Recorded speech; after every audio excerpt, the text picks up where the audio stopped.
For decades, the world has watched as the balance of power shifted. Alliances formed, broken promises led to unrest, and the echoes of the Cold War was still shape our future. Now, as tensions between Russia and NATO reach a breaking point, the question remains, is history repeating itself, or are we witnessing the dawn of a new world order? Russia versus NATO, the new Cold War. Ukraine recently launched a massive drone attack on Russian airfields, destroying $7 billion worth of equipment and hitting 41 aircraft, including strategic bombers. This has been described as Russia's Pearl Harbor, and experts warn it could escalate tensions further. The phrase Russia's Pearl Harbor is being used to describe Ukraine's massive drone attack on Russian airfields, which reportedly destroyed 40 aircraft and caused $7 billion in damage. The comparison comes from the surprise nature of the attack, similar to Japan's 1941 strike on Pearl Harbor, which led the US into World War II. Some military analysts and pro-Russian bloggers are calling it a humiliation for Putin, as it exposed vulnerabilities in Russia's air defenses. Others warn that it would lead to retaliation, possibly escalating to conflict further. Ukraine's massive drone strike on Russian airfields, dubbed Russia's Pearl Harbor, has thrown a wrench into ongoing peace talks between Moscow and Kyiv. Here's how it might affect the negotiations. The attack destroyed 40 Russian aircraft, including strategic bombers, causing an estimated $7 billion in damage. Russia has already launched 500 retaliatory drone strikes on Ukraine, killing civilians and military personnel. Experts warn that Russia may escalate further, using the attack as justification for intensifying assaults. Analysts say that the strike crippled Russia's long-range bombing capabilities, making future offensives some more difficult. Some believe this benefits NATO, as Russia's ability to launch airstrikes against Western alliances has been reduced. The attack occurred just before a new round of peace talks in Istanbul, Turkey. Ukraine proposed a 30-day ceasefire, but Russia is demanding Ukraine's surrender, making a deal likely. US President Donald Trump, who is brokering the talk, has threatened to walk away if no progress is made. The strike is as a humiliation for Putin, exposing vulnerabilities in Russia's defense. Some Russian officials are calling for even harsher military responses, potentially derailing diplomatic efforts. While Ukraine's strike was a major tactic success, it may have hardened Russia's stance, making peace harder to achieve. The next few days will be crucial in determining whether negotiations continue or collapse. NATO officials are bracing for a possible Russian attack within the next 4 years, as Moscow is reportedly stockpiling weapons and increasing military production. Some analysts believe Baltic states could be at high risk. Putin has signaled he's open to ending the war, but only if NATO holds its expansion eastwards and lifts some sanctions on Russia.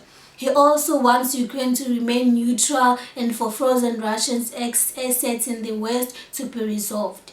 American senators warn that Putin is preparing for more war despite ongoing peace talks. They argue that Russia is stalling negotiations while building up its military. Some reports suggest Russia could attack NATO within 2 years, possibly targeting Baltic states or testing NATO's commitment to defending its members. It's a tense situation with peace talks scheduled but no clear resolution yet. The tensions between Russia and NATO have deep historical roots shaped by decades of geopolitical shifts. Here are some keys events that led to the current situation. Cold War rivalry 1949 to 1991. NATO was founded in 1949 to counter Soviet influence in Europe. The Warsaw Pact 1955 was created as a Soviet response leading to decades of military standoff. The collapse of the Soviet Union in 1991 reshaped global alliances, leaving Russia weakened while NATO expanded. NATO's expansion 1999 to 2004. Former Soviet-aligned countries like Poland, Hungary, and the Republic joined NATO in 1999. In 2004, NATO expanded further, adding Estonia, Latvia, Lithuania, Romania, and Bulgaria, bringing the alliance closer to Russia's borders. Russia viewed this expansion as a broken promise, believing Western leaders had informally agreed not to expand NATO eastward. Russia's military actions 2008 and 2014.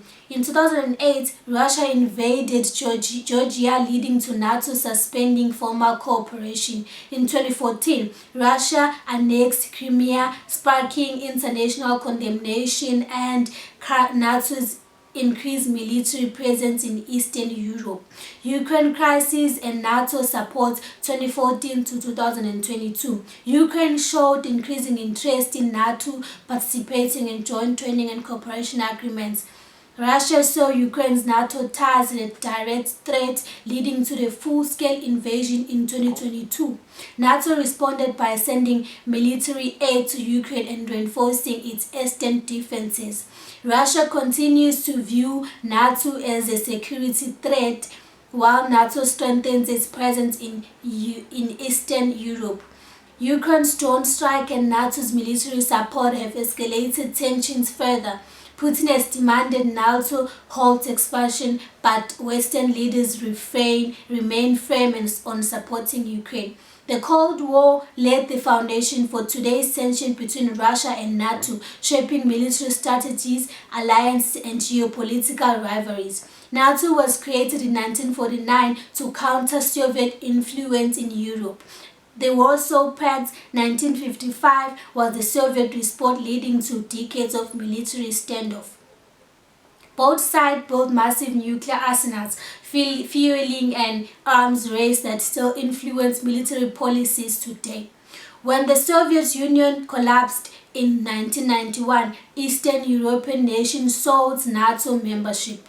NATO expanded eastward, adding Poland, Hungary, Czech Republic 1999, and Baltic states 2004. Russia viewed this as a broken promise, believing Western leaders had informally agreed not to expand NATO.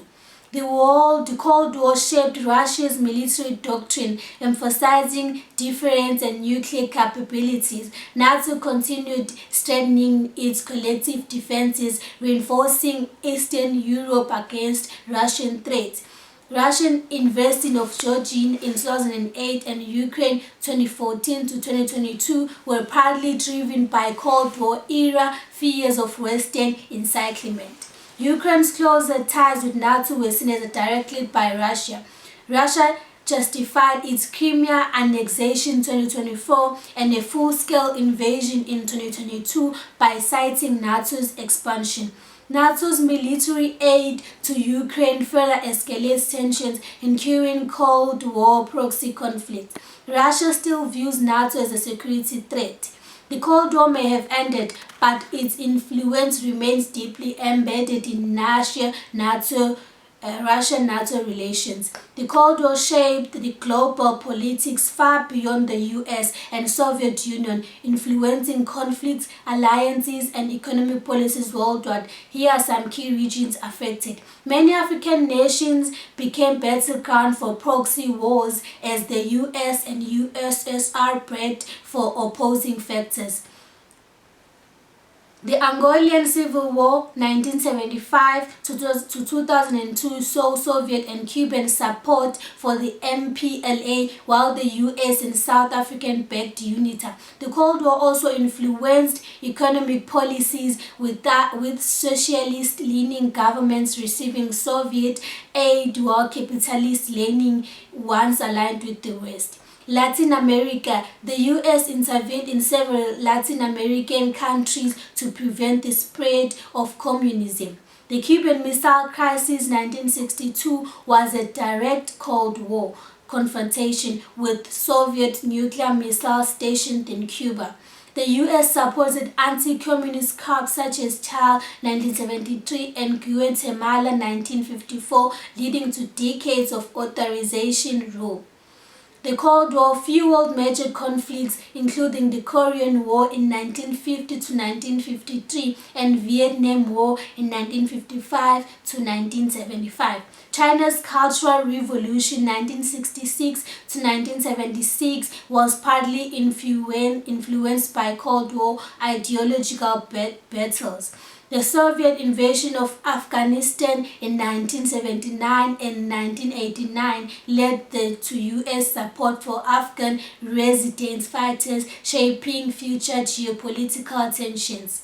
The Cold War influenced Arab-Israeli conflicts, with the U.S. backing Israel and the USSR supporting Arab states.